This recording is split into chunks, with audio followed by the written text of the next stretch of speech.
But in some studies, willpower is described as an inexhaustible source that can be entirely used up. This concept is termed as ego depletion.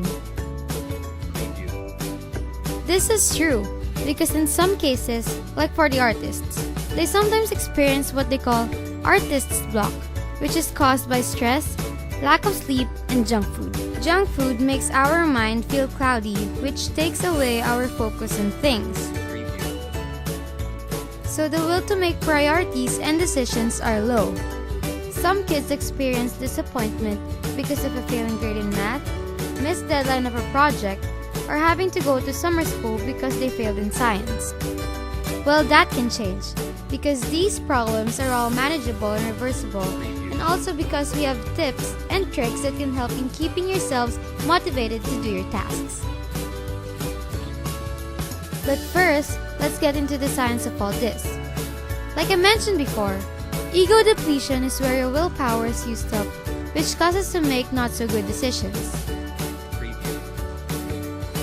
Tip: don't try hard to convince yourself, but get started at once.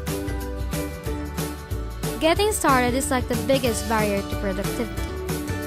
What your brain does is before actually starting on a project, it tends to visualize the hardest parts to come, and instead tries to fake or simulate real work by focusing on small mindless tasks. But luckily, there's a thing called Zeigarnik effect, where our thoughts compel our brains to finish a task that we have already started, which means that we experience discomfort when we don't finish a task.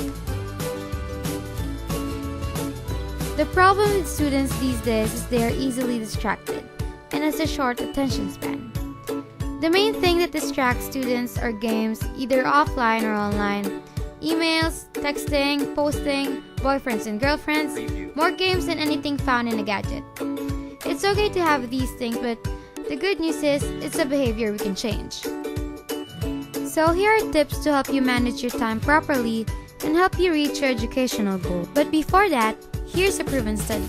Did you know that some musicians doesn't do more practice, but instead does a deliberate practice, which is less time on practicing and more relaxation? What they do is focus on the hardest tasks, followed by work and break, not relying on willpower but on discipline and schedule.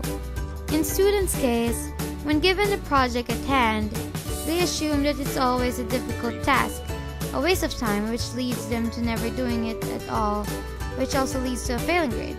And we don't want that. So finally, here are the tips. Tip number 1. Break down your tasks into sessions with planned relaxation. Tip number 2. Set yourself a deadline and mark it literally. Tip number 3. Make yourself an accountability chart where you will write down your progress for the day. This will allow you to evaluate yourself. Furthermore, tracking your work will help to avoid small mindless work. Tip number 4. Stop multitasking. It is less productive and will only give you pressure and stress. Reminder: split up your large tasks to smaller ones. The brain finds it less frightening and will make the starting process easier. And if you're experiencing artist's block, sometimes it's either having too many ideas that you end up doing nothing, or you literally have nothing on your mind. Tip: look for the right balance of routines, systems, and spontaneity for your creativity to thrive. If you are just about to start on a homework or project and you feel lazy, escape for a few minutes and invest time in what interests you. Draw a painting, watch a video, search for puppies or other cute things to get you on a good vibe. And if you're experiencing information overload and you feel your brain's going to burst, you don't have to insist yourself to understand the new lesson right away. Just listen and write down some details your teacher says and then later, read it. There comes a time in a student's life where there are terror teachers to hunt us every once in a while. We feel doomed every time they enter the classroom. So the biggest question is, how can we deal with our terror teachers? 1. We must always be prepared. Always have what they have asked to do. 2. Try to get to know them by asking questions. 3. Show your interest to the lesson even if you don't fully like the topic. Ask more and more questions. You will have to repeat the lecture if you insist on it with them. If it comes to a scenario where the teacher shows an act of abuse, the victims can turn to the Republic Act 7610 or the Anti-Child Abuse Law, which states that aside from being an administrative case, any form of abuse towards children is also a criminal offense. One of the biggest problems is students having a short attention span and not being able to focus. One tip or suggestion is to download apps for fighting back against the constant distractions of our digital lives. One example is the self-control app.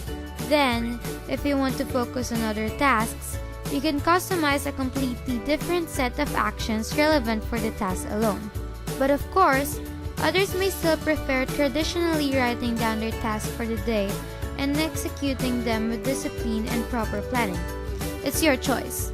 Bottom line is, it's still us who decides whether to keep our grades up and excel in school or let our distractions keep us from our dreams to have a brighter future. Just remember, it's a behavior we can change.